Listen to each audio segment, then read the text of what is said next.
Sonic Colors is one of my favorite Sonic games, both on Wii and DS, so it was pretty cool to hear that the game would get re-released as Sonic Colors Ultimate on modern systems. What wasn't cool was the final product we ended up getting, because oh boy, this isn't the best way to play Sonic Colors, and it's kind of unacceptable given that this is a 10-year-old Wii game running on much more powerful hardware. I don't know if Sega rushed the devs to get something out for the 30th anniversary or some other wacky scheme, but for now, I'm gonna focus on the product that you and I can buy. This is Sonic Colors Ultimate.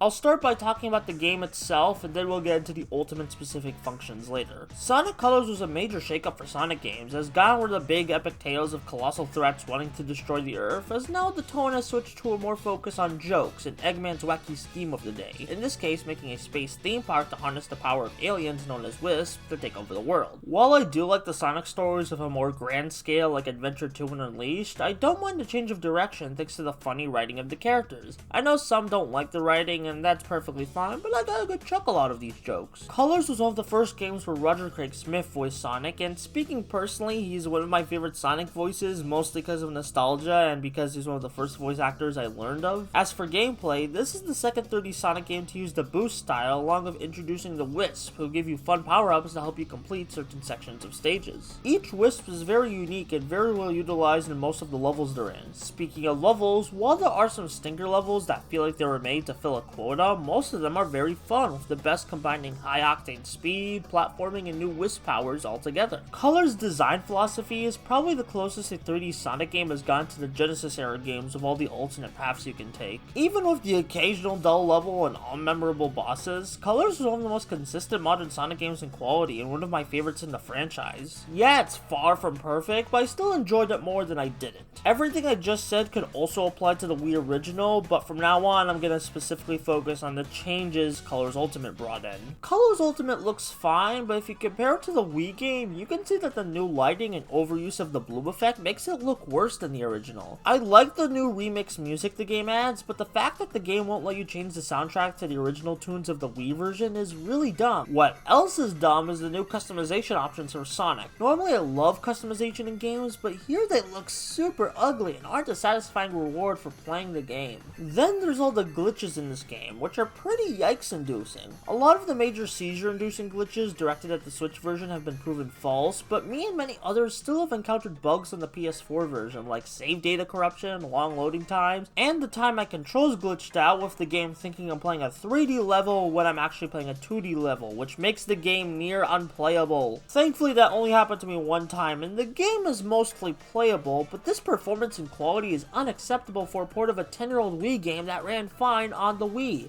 I still love Sonic Colors, but don't buy Ultimate at full price. Either wait for a major discount or stick to the Wii version. Sonic Colors is still one of my favorite Sonic games, and it deserved a much better port than what we actually got. Maybe the performance will be improved with patches, but the fact that a port of an old game needs patches so it can run stably is pathetic. That's all I got. Make sure to tip your waiters, don't make up seizure-inducing glitches for video games, and have a pleasant day. So that's me.